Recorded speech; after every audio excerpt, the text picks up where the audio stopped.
Well folks, here we are for the very first build out of course, another 10 for another month of special projects pack number 5, and we're kicking off with a car which I believe is probably the one which intrigues at least more people out of the 10, a vehicle which is, spoiler alert, a fictional car. This is one which I've just created up out of the idea of something that Lamborghini could have done. I call it the LP880 Super Evoluzione. And basically, the idea is kind of like a couple of cars that they have actually built. This is somewhere between one-make racer and actual race car. So kind of like the Ferrari FXX program, but something that's more closely based on an Aventador rather than a separate thing. Kind of like the FXX is to the Enzo, this is to the Aventador. And with that in mind, of course, we will jump into the parts that I've fitted. Now, one of the things in particular which you could take even further than I've done is the weight. I haven't gone for the stage 5 weight, the extreme weight, because again, I didn't want it to fully feel like a race car, but I of course didn't want it to feel fully like a road car either. So I went for 870 horsepower, which of course equates to around 880 Pferdestärke, or PS, which is how Lamborghini actually names the cars, hence the LP880 in its name. But also as far as the weight, to me 1200 kilos sounds about right. So it's a bit heavier than, for example, the RGT that I did way back, one of the most popular builds I've ever done in this series. Not quite as light as a GT1 car of the earlier 2000s, but not quite as heavy as a GT3, so again, kind of in between. So of course you want your stage 1 weight. For the club sport stuff, I would recommend the power restrictor and some ballast. Of course, stage 2 weight as well. We've got the fully customised computer, the racing crank, the fully customised diff. I have gone for body rigidity. You don't necessarily need to, but I did for this one. Stage 3 weight, of course.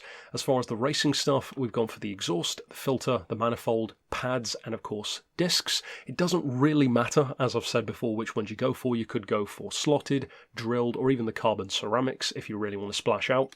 We've gone for, of course, the torque vectoring center diff. You definitely want that one. The race clutch and flywheel, of course, race suspension, transmission, the active limited slip diff controller as well. Stage 4 weight reduction, and I've gone for racing hard tyres. The question of why not mediums or softs is an obvious one. You could go for that if you want to. I have explained why I often do that before, but briefly, it's because if you make a car good on hard tyres, then chances are it will be even better on these. So if you build a car that's only for softs or mediums, and then you have to go for hards, for example in a racing scenario, it may end up being bad. So if you build it to work well on the lesser grade tyres, then everything above that is a bonus, put simply. For the extreme stuff, nothing is fitted there. I've got heavy wet tyres, but that was for a different thing. You don't need those. And of course, for the ultimate section now, you could fit these if you wanted to. The carbon prop shaft, for example, because this is actually after I initially built this car. So you could by all means go for that. May as well fit it now, in fact. And as far as the stage 5 weight, even though I could do that, and again, absolutely go for it if you want to, I wanted to keep it at 1200 kilos.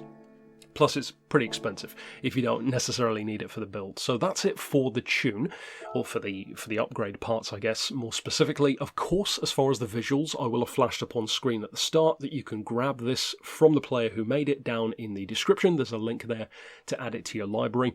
I spotted this one just while looking through different liveries. It stood out to me, kind of inspired me for the build, and just took it from there. So we've got the hard tyres fitted, of course, for the suspension.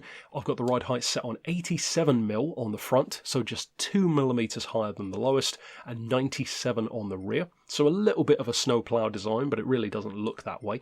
We've got 5 on anti-roll, 35 for the compression on the dampers, 42 for the expansion, 3.65, so quite high on the springs, very rock hard race car kind of ride, 3 degrees of camber, 0.5 toe in on the front, the opposite to what I would usually do. It actually helps, of course, with the turn in, no toe on the back though.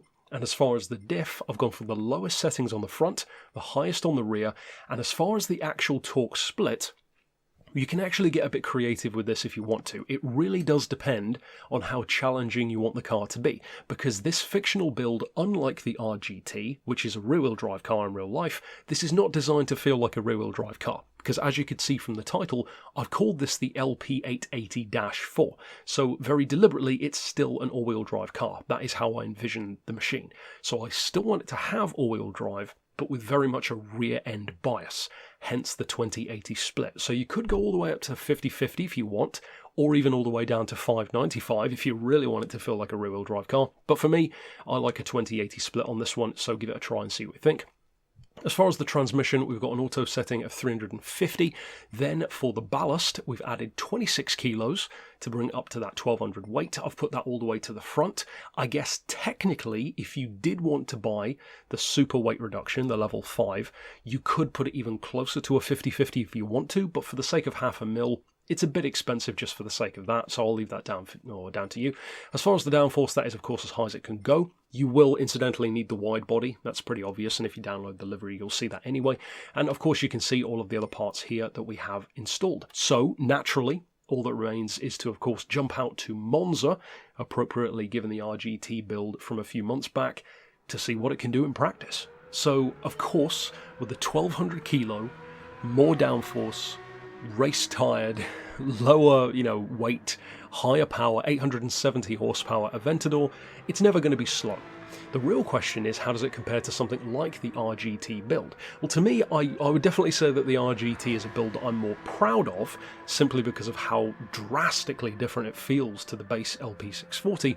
For this one, I would say this build pretty much performs more how you would expect. The Aventador is massively popular, even more so the SV, that this one is actually based on, the LP750.